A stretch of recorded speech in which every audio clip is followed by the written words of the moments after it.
Thank you, David. You can relax now, mate. You've got your bit over. Fantastic. Hello. Hello. Yes, let me echo David's welcome to you all. Fantastic that we've got such a huge turnout.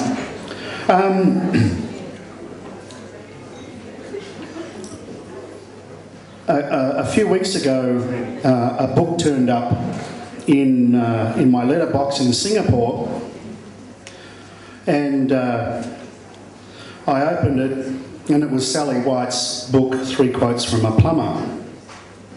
And I opened it at about 8:30 in the morning, and I didn't put it down until I finished reading it. I think that was, I'm a pretty slow reader, I think it was about 2:30 in the afternoon. And I wasn't just continuing to turn page after page because I thought there might be a reference to me on the next page. But I couldn't help thinking as I read it, you know, this is amazing, but I have actually seen the stage production already. I'm looking forward to the movie, by the way. A few years ago, when Sally was diagnosed with a brain tumour at the time, I wondered what good could possibly come out of something like this. And I think you'll agree that nights like tonight, a book that Sally has written, which is very open, very revealing and very insightful, and I think is a fantastic read for anybody at any stage of your life, in any particular circumstances that you might be facing, be those health issues or just doing life. It's just a remarkable book. The fact that it was picked up by a publisher straight off the bat, I think, speaks volumes. I just thought of that. That's good. Sorry. So look, let me commend the book to you. It's an incredible read. It's a very powerful book, and most importantly, it's incredibly helpful and insightful. And I think if any good can come out of having a brain tumour, then I think something like Sally's book, 3 Quotes of a Plumber, is one of those things. So congratulations, Sally. Pick up a copy. She'll sign it for you, and I'll leave it to you.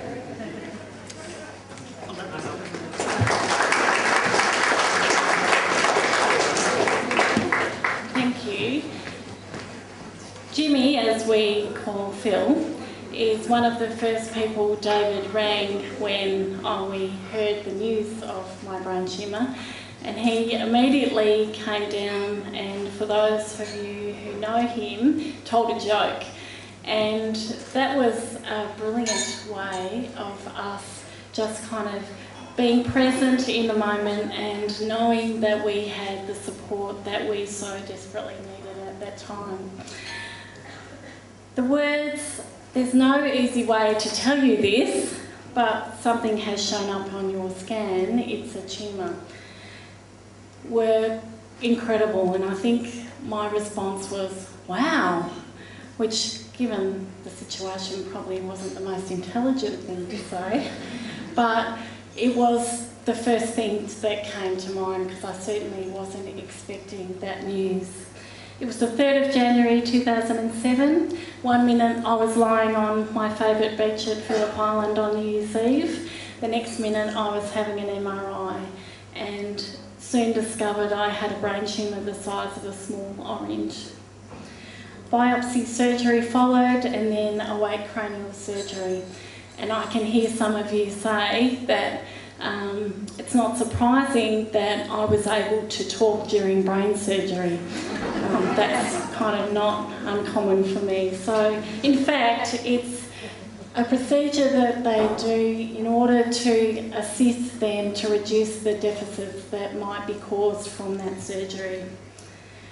Recovery was slow as I tried to accept my diagnosis and discover a new normal. I fell asleep in meditation many times. I tried to pretend I liked beetroot juice, and I tried not to be consumed by fear, because the doctors had assured me that it wasn't a case of when the remaining tumour would grow, it was a case of when. So it wasn't a case of if the tumour would grow, it was a case of when. So for 12 months, I really, and David too, were gripped by fear of what would inevitably happen. It wasn't until one night my son Ben, who many of you know, was having a bit of a meltdown and said to me, "Nothing's the same anymore. We never have white bread." And for him, that was indicative of a realisation that we were rotating our lives around my diagnosis. I was living in fear, and he was reminding me that life is to be lived, it's not to be survived. So from there we started asking questions. It was kind of a life-changing moment for me. I sought out Dr. Charlie Teo, or Charlie as I've always called him, as on his insistence, and he recommended that I gain a second opinion. So July last year, he performed minimally invasive surgery and removed a further golf ball-sized tumour from my brain. That made a significant difference to my opportunities to create hope, and he had given that to me. He had been determined that if I was brave enough to do it, and David and I were willing to take the risks involved in that surgery, then we could potentially improve my prognosis and certainly my quality of life, and that has happened. I'm no longer on medication, and you know, I'm well. So I'm living each day in the hope that I can kind of fulfil the Abraham Lincoln thing about the best bit about the future is that it comes one day at a time. So this is the official launch, but many of you have already kind of cited the book and read it, and that's really thanks to Michelle Anderson, the publisher, who's been able to make the book available for tonight. So thank you, Michelle. I'm not sure where you are.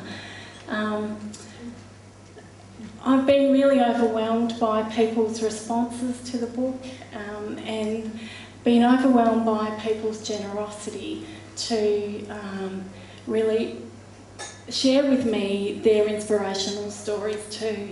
And I guess I wanted to write about my experience to really encourage people that we do get more than 3 quotes when it comes to tradesmen or service people. And I remember Kate saying to me, my sister, very early on, "Well, you get more 3 quotes from a plumber. This is more important than that." And so hence the title.